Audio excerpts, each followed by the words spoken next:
నమస్తే. ఇన్నాళ్ళు నన్ను సపోర్ట్ చేస్తూ, ఎంకరేజ్ చేస్తూ మీ ప్రేమని నాకు అందిస్తున్న ప్రతి ఒక్కరికి కృతజ్ఞతలు.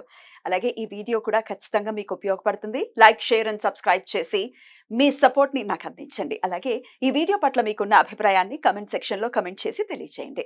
ఇప్పుడు వీడియోని చూద్దాం.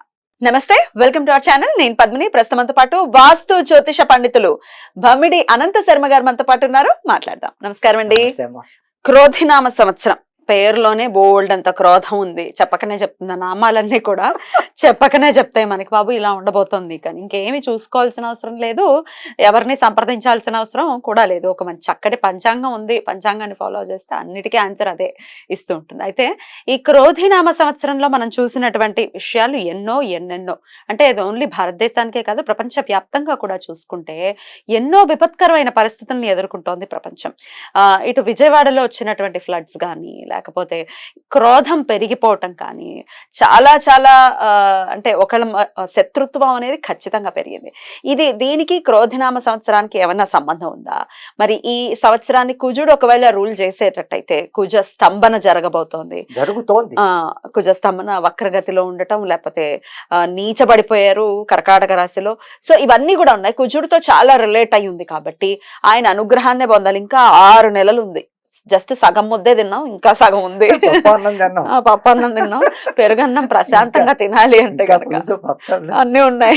పచ్చళ్ళు వద్దని బాబు, పచ్చడి బండి తెచ్చి కొట్టేస్తున్నారు ఆల్రెడీ. వద్దు, ఇంకా చాలు, ప్రశాంతంగా వెళ్ళాలి 6 నెలలు అనుకుంటే కనుక ఎలాగండి, ఏం చేయాల్సి ఉంటుంది అసలు? ఇంకా ఎటువంటి పరిస్థితులు చూసేటటువంటి ఇది ఉంది అంటే ఫ్యూచర్ లో ఏం జరగబోతుంది అనేది what is astrology is saying?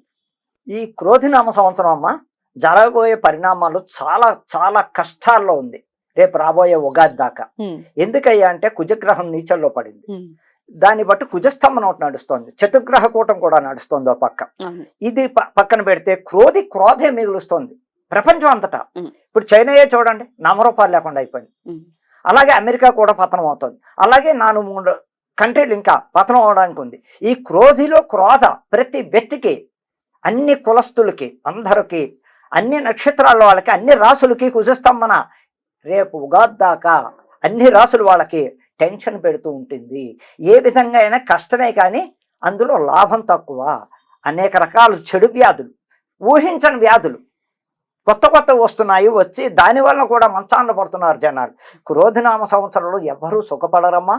ఇంకా 6-7 నెలలు ఈ బాధలు తప్పవు. అందులో మంత్రి రాజు ఏమో చూస్తే కుజుడయ్యాడు, మంత్రి శని అయ్యాడు. దీనివల్ల కూడా దేశారిష్టాలు భయంకరంగా ఉంటాయి. దేశారిష్టాలు అంటే రకరకాలు. అక్కడ అమ్మాయిల్ని రేపు చేసి చంపేయడం, అమ్మాయిలని మనశ్శాంతి లేకుండా తల్లిదండ్రులు కూడా కొడుకులో మనవుల్లో చంపేసి ఆస్తుల గురించో దేని గురించో పట్టుకుపోవడం. ఆడదానికి రక్షత ఉండదు క్రోధినామ సంవత్సరంలో. చిన్నపిల్ల అవ్వచ్చు, పెద్దవాళ్ళు అవ్వచ్చు, తల్లిదండ్రులు అవ్వచ్చు. ఈ క్రోధినామ సంవత్సరం ఏంటంటే క్రోధ మిగులుస్తుంది. అందులో ఇబ్బంది పడిపోయే వాళ్ళు ఎవరయ్యా అంటే ఈ రేపు ఉగాది దాకా ఆడవాళ్ళకి మనశ్శాంతి ఉండదు, సుఖ సంతోషాలు ఉండవు. పిల్లల వల్ల అవ్వచ్చు, లేకపోతే దేశకాల పరిస్థితుల వల్ల అవ్వచ్చు, వాళ్ళ గ్రహస్థితి అవ్వచ్చు, ఏదైనా రకరకాల ఈ క్రోధినామ సంవత్సరం అనేక కష్టాలు ఇంకా రాబోయే. ఈ ఉగాదిలోపు ఇంకా భయంకరమైన సంఘటనలు జరుగుతాయి ప్రపంచం మొత్తంగా. ఆ ఎఫెక్ట్ భారతదేశానికి కూడా ఏదో విధమైన ఎఫెక్ట్ వస్తుంది. ఆర్థికంగా ఇబ్బందులు పడక తప్పదు. భారతదేశం కూడా ఆర్థిక మాన్యంలో పడిపోతోంది, పడి తీరుతుంది. అదే జనాలు కూడా అర్థం చేసుకుని చక్కగా ఎంతసేపు అమ్మవారిని ఆరాధించండి. వచ్చే ఉగాది దాకా అమ్మవారి గుడ్లకు బాగా వెళ్ళండి, చేతనైనంత ఆవిడకి చేసుకోండి, భక్తి బాగా పెంచుకోండి, ఆ తల్లిని నమ్ముకుని మీకు తోచింది చెయ్యండి. అందరూ కొంచెం సగం కాకపోతే సగమైన మనకి అమ్మవారి కటాక్షం కలుగుతుందని నేను మరీ చెప్తున్నా క్రోధినామ సంవత్సరం గురించి. రైట్.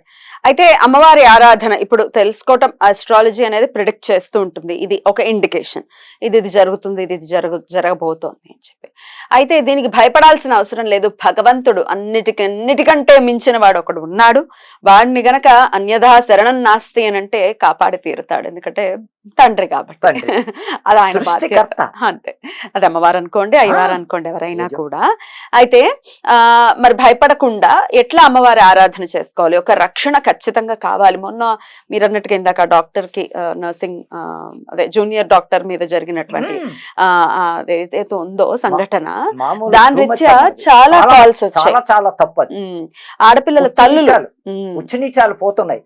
ఆడపిల్లలు తల్లులు చాలా మంది ఫోన్స్ చేశారు. ఉమ్. చేసి మా పిల్లలు ఎలాగండి బయటకు వెళ్తున్నారు, మాకేమో మళ్ళీ తిరిగి ఇంటికి వచ్చేంత వరకు కూడా గుండెల్లో రైళ్లు పరిగెడుతున్నాయి. ఫోన్ ఒకవేళ స్విచ్ ఆఫ్ అయ్యి ఉందంటే పిల్లలది ఇంకంతే, ఇంకా తల్లి పడేటటువంటి క్షోభ అంతా ఇంత అల్లల్లాడిపోతారు. ఏ తల్లి అయినా ఇలాగే ఉంటుంది కదా, తన బిడ్డ క్షేమంగా ఉంటుంది. మరి ఆడవాళ్ళకి వచ్చేటటువంటి ఇబ్బంది ఉంది అని అంటున్నారు కాబట్టి అమ్మవారిని ఎలా ప్రత్యేకంగా ఆరాధన చేయాలి రక్షణ కోసం? ఇప్పుడు మీరు చెప్పిన ప్రశ్నకి అమ్మాయిల విషయంలో తల్లిదండ్రులు పడుతున్న బాధలు ఎన్ని అనే కాదు. కాలేజీకే వెళ్ళొచ్చు, లేకపోతే పక్క షాపుకే వెళ్ళొచ్చు, గుడికే వెళ్ళొచ్చు, లేదు స్నేహితులతో తిరిగి వచ్చేదాకా తల్లిదండ్రులు గుండెలు మీ కుంపటి. నా అమ్మాయి ఎంతసేపు అయింది రాలేదు, ఫోన్ చేస్తే ఎత్తట్లేదు, మళ్ళా చేస్తే స్విచ్ ఆఫ్ అయింది, ఏమైందనే ఒక ఆందోళన వచ్చేస్తుంది. ఖచ్చితంగా జరిగి తీరుతున్నాయి కూడా అలాగా. వెళ్ళిన వాళ్ళు ఇంటికి రావట్లేదు చాలా మంది. ఏ విధంగా మిస్ అయిపోతున్నారా అంటే ఆ అమ్మవారు ఎంత ఇదిగా బాధలు పెడుతుందంటే అంత బాధలు పెడుతోంది. ఒక్కొక్క తల్లిదండ్రులు పడుతున్న బాధలు, ఆడపిల్లల కన్నా వాళ్ళని, ఆ తల్లులు పడుతున్న బాధలు పెళ్ళయి ఒక అయ్యి చేతిలో పెట్టేదాకా వాళ్ళకున్న టెన్షన్స్ ఇన్ని అన్ని.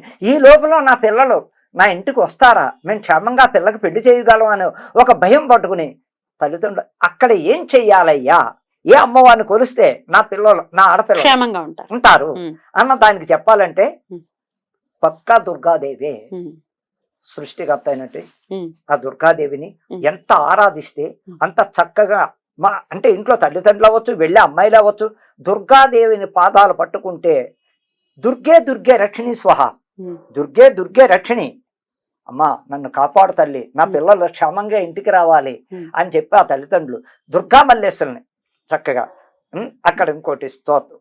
ఓం నమస్తే అస్తు భగవాన్ విశ్వేశ్వరాయ మహాదేవాయ త్రింబకాయ త్రిపురాంతకాయ త్రికాలాగ్న కాల కాలాగ్న నీలకంఠాయ రుద్రాయ మృత్యుంజయాయ సర్వేశ్వరాయ సదాశివాయ శ్రీమాన్ మహాదేవాయ నమః అన్నది కూడా బ్రాహ్మణులు ఉచ్చారణ బాగుంటుంది కాబట్టి వాళ్ళు చక్కగా ఇది కూడా చేయడం వల్ల ఎంతో మంది. అలాగే ఈ ఇంట్లో ఆడవాళ్ళకి ఏం చేత కాదు, శివపార్వతులారా, పార్వతీ పరమేశ్వరులారా, దుర్గామల్లేశ్వరులారా, శ్రీశైల బ్రహ్మరాంగా మల్లేశ్వరులారా, కాశీ అన్నపూర్ణేశ్వరి, విశాలాక్షి విశేష సహిత నాసికాత్రింబకేశ్వర, మా కుటుంబాన్ని చల్లగా చూడును, నా కూతుర్ని ఇంకో అయ్యి చేతిలో పెట్టిదాకా మా కష్టాలు తీసుకురాకన్నా కూడా ఫలితం దక్కుతుంది ఖచ్చితంగా.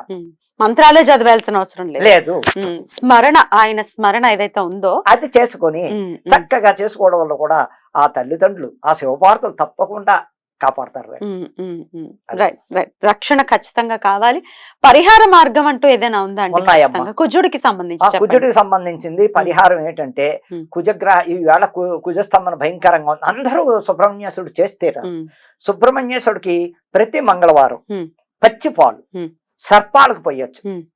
ప్రతి మంగళవారం ఆడ మగ ఎవరైనా సరే నిష్ఠతో, అంటే ఏం తినకుండా కాఫీ టీ తాగొచ్చు, శుచి మంచి బట్టలు వేసుకుని ఉతికారేసిన బట్టలు వేసుకుని ఏదో గుళ్ళోకి వెళ్ళి రాతి సర్పాలకి ప్రతి మంగళవారం పచ్చిపాలు ఆ సర్పాలకు పోసి శివపుత్రం సత్యహస్తం షణ్ముఖం కేకువాహనం వందేవల్లి దేవసేనాపతిం సుబ్రహ్మణ్యేశ్వరం హైం హ్రీం క్లీం సర్వణ భవ రక్షమాన్ రక్షమం అని తెలుసున్న వాళ్ళు అయితే, లేదు సుబ్రహ్మణ్యేశ్వర నీకు పాలు పోస్తున్నావు, నా కష్టాలు తొలగించు, ఇంతకన్నా నిన్ను నేనేం వేడుకోలేను, మమ్మల్ని ఇబ్బంది పెట్టకు అన్నా కూడా ఫలితాలు ఉంటాయి. అన్ని వచ్చిన వాళ్ళు ఈ సుబ్రహ్మణ్య మంత్రం చదువుకుంటే సుబ్రహ్మణ్య ఆరాధన అలాగే అమ్మవారి ఆరాధన ఖచ్చితంగా చేయమని చెప్తున్నారు. రైట్, చెయ్యాలి, చేసుకుంటూ. రైట్, చాలా చక్కగా వివరించారు. కృతజ్ఞతలు. నమస్కారం.